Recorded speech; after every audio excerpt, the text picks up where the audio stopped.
The basis of our political system is the right of the people to make and to alter their constitution of government. George Washington. From this quote, I can interpret that all humans have a right to their own political opinion. From this, I learned the two biggest political views. Political conservatism and liberalism have been around for decades. I have studied and researched the two political parties for the past week, especially since the election is fast approaching and I, like most Americans my age, can vote this year.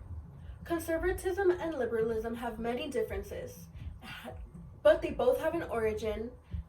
They both have strong viewpoints and different people throughout their history. My purpose is to inform my audience about those differences, those people, and those views. First, we will start with the origins and representation of the parties. The liberals believe in government action to achieve equal opportunity and equality for all, which is to say it is the duty of the government to alleviate social ills and to protect civil liberties and individuals and human rights. So what does this mean exactly? It means that the liberals expect the government to make rights and human rights to protect and to alleviate, as I said, social ills, which means like gay rights and pro-abortion and the abolition of the death penalty. And the representation that most liberals get is, according to a CNN article by Jackson Arn, Andrew Jackson was the first Democrat ever to be associated with the donkey symbol. His opponents during the election of 1828 tried to label him a jackass for his populist belief. Therefore, it became known as the Donkey Party. Conservatism, on the other hand, believes in personal responsibility, limited government, free markets, individual liberty, traditional American values, and a strong national defense, which is to say that they believe the role of the government should be to provide people the freedom necessary to pursue their own goals, which is to say that they don't want the government to come in and invade their rights, as to say. Their representation comes from the same man who drew the donkey, Thomas Nast, and he drew a donkey wearing a lion's skin, scaring away the animals at the zoo. One of those animals was the elephant, which was labeled as the Republican vote. And that's all it took for the elephant to become associated with the Republican Party. Now, as I said before, both parties have different strong viewpoints. The liberals, according to Student News, have what are called left views. These views usually have policies that need the government to solve problems. For example, as I said before, most liberals are pro-choice, are towards stricter gun control, and are against the death penalty.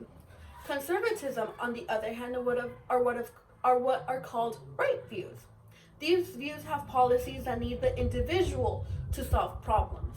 For example, most conservatives are pro-life, pro-gun, and support capital punishment, which is the death penalty, which is a complete 180 of what the liberals believe. That's why it's called left and right views, because they're way opposite of each other.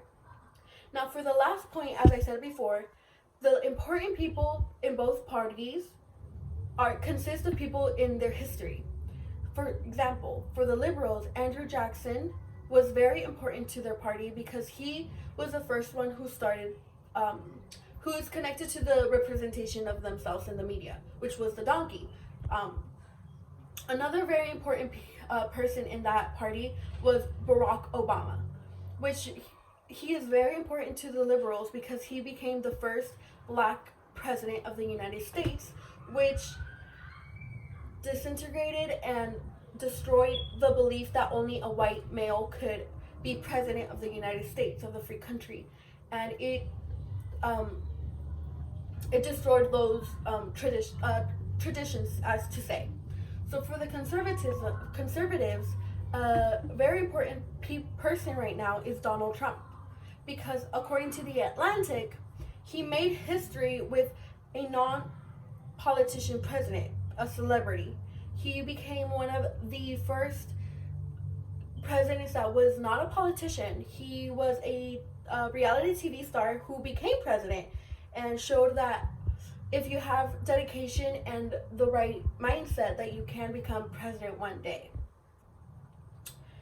To conclude, to summarize, conservatism is the viewpoint where they emphasize the individual to solve problems.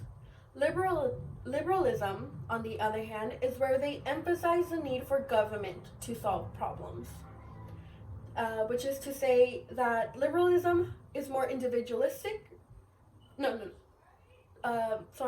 Conservatism is more individualistic, while liberalism portrays more the idea of coming together. After this, I hope you take in the words of one of our founding fathers and respect and understand the different viewpoints people may have, and the difference between the two oldest political parties in our country, whatever their name is, whether they go by the Whig, Republican, Democrat, it'll always be conservatism and liberalism. Thank you.